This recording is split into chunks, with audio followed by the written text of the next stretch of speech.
नवंबर 2025 रांची की बिरसा मुंडा केंद्रीय कारा यानी होटवार जेल। ऊंची दीवारें, लोहे के गेट और सुरक्षा के पुख्ता इंतजाम। सुरक्षा के कई घेरे बनाए गए, सभी कैदियों को सुरक्षा मुहैया कराने के दावे किए गए और इन्हीं दीवारों के अंदर बंद थी एक महिला कैदी, वो भी कई दिनों से। जेल की जिंदगी अपने तरीके से चल रही थी, लेकिन फिर अचानक एक दावा सामने आता है जो सिर्फ जेल प्रशासन नहीं पूरी सरकार के लिए मुश्किल बन जाता है। कहा गया महिला गर्भवती है और यहीं से सियासत शुरू हो गई और यहीं से शुरू होता है सवालों का सिलसिला, क्योंकि अगर एक महिला महीनों से जेल में बंद थी तो फिर वो गर्भवती कैसे हुई? क्या जेल की दीवारों के अंदर कुछ ऐसा हुआ जो बाहर नहीं आना चाहिए था, या कहानी कुछ और है? कई तरह के सवाल उठने लगे, कई तरह के दावे सामने आने लगे और इन दावों के बीच छुपा है सच। मामला बाहर आया, राजनीति शुरू हुई, महिला के तरफ से गंभीर आरोप लगाए गए, जेल अधीक्षक पर उंगली उठी, शोषण की बातें सामने आने लगी और धीरे धीरे मामला राजनीतिक बन गया। एक जेल का मामला पूरी झारखंड की राजनीति में गूंजने लगा, कई तरह के सवाल उठने लगे। असली मोड़ आना अभी बाकी था, अभी पूरे मामले का खुलासा नहीं हुआ था, क्योंकि एक से बढ़कर एक ऐसे तथ्य सामने आने लगे जिसने इस मामले को और पेचीदा बना दिया। नेता प्रतिपक्ष बाबूलाल मरांडी सामने आए। उन्होंने सिर्फ आरोप नहीं लगाया, उन्होंने सवाल पूछा और सवाल था, इतने संवेदनशील मामले में महिला की जांच सरकारी अस्पताल में क्यों नहीं हुई?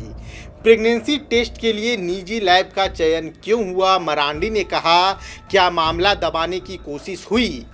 क्या सबूतों को प्रभावित करने की आशंका है? क्या पूरी प्रक्रिया में नियमों का पालन किया गया? एक एक सवाल और सरकार पर लगातार दबाव बढ़ना शुरू हो गया। हेमंत सोरेन सरकार से कई तरह के सवाल पूछे गए।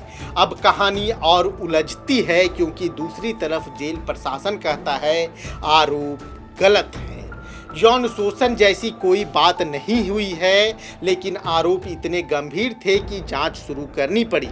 महिला का मेडिकल हुआ, अल्ट्रासाउंड हुआ और कई तरह के ब्लड जांच भी किए गए और फिर जो बात सामने आई वो और हैरान करने वाली थी।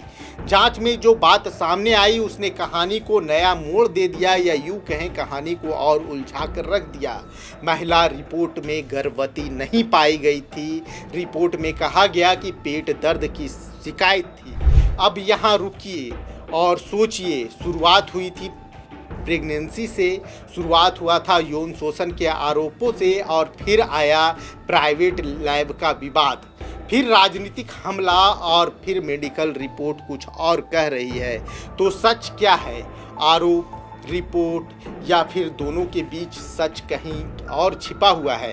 क्योंकि जो जांच रिपोर्ट सामने आए वो सदर अस्पताल के थे। बाबूलाल मरांडी रिम्स में जांच कराने की बात कहते हैं, लेकिन जो पहला जांच सैंपल भेजा गया था वो प्राइवेट लैब में भेजा गया था, ऐसी बातें सामने आई थी। लेकिन ठीक इसी समय झारखंड हाईकोर्ट ने एक बड़ी टिप्पणी की और पूरा मामला अचानक और बड़ा हो गया। हाईकोर्ट कहता है कि 2018 से 2025 के बीच राज्य में 427 हिरासत में मौतें हुई।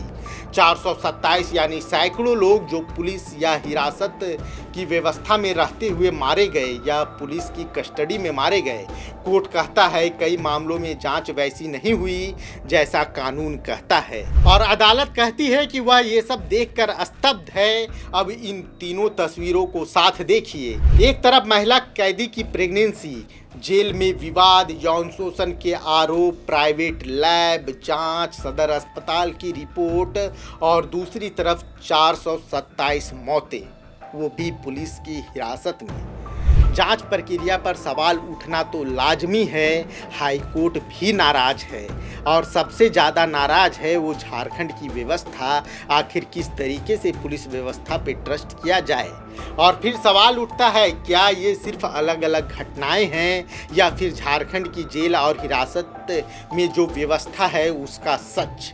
कुछ ऐसा जिसे देखने की ज़रूरत है, एक ऐसा सच जो कड़वा ज़रूर है, लेकिन वो झारखंड की इमेज के लिए, झारखंड की व्यवस्था के लिए बहुत बड़ा खतरा है।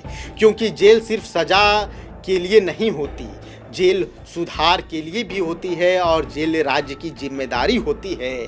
और जब जेल के अंदर सवाल होता है, जब हाई कोर्ट तक मामला पहुंच जाता है, तो कहानी सिर्फ एक महिला तक सीमित नहीं रहती, कहानी सिस्टम बन जाती है और सिस्टम पर सवाल खड़ा होना लाजमी है। इन दो घटनाओं ने कई तरह के सवाल झारखंड सरकार और हेमंत सोरेन के शासन पर भी खड़ा कर दिया है।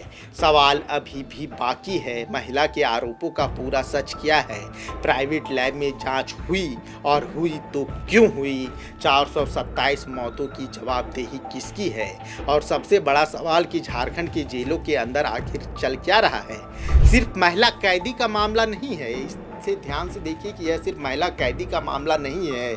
जेल से एक्सटॉर्शन और रंगदारी वसूली के कई मामले लगातार सामने आते रहे हैं। जेल में कई ऐसे गैंगस्टर हैं जो लगातार अपने गैंग का संचालन कर रहे हैं। झारखंड की जेलों पर यह नया विवाद नहीं है। ऐसे में इस बात में भी कोई आशंका नहीं कि महिला कैदी की रिपोर्ट के साथ छेड़छाड़ किया गया हो, क्योंकि जिस जेल से बैठकर गैंगस्टर अपना शासन चला रहे हों, उस जेल में इस तरह की घटनाएं हो जाना कोई बड़ी बात लगती तो नहीं है। लेकिन इस पूरे मामले का सच क्या है, यह जरूर बाहर आना चाहिए। अगर महिला कैदी के साथ कुछ गलत हुआ है तो उसका भी जवाब मिलना चाहिए, और 427 मौतों का सच क्या है वो भी सामने आना चाहिए। हाईकोर्ट ने सवाल किया है, अब झारखंड की जनता भी सरकार से सवाल कर रही है। आप जेल की इन घटनाओं के बारे में क्या सोचते हैं, यह हमें कमेंट बॉक्स में जरूर बताइएगा। जोहार, जय झारखंड। खबर का मतलब बवाल न्यूज, हमारे चैनल को सब्सक्राइब जरूर करें।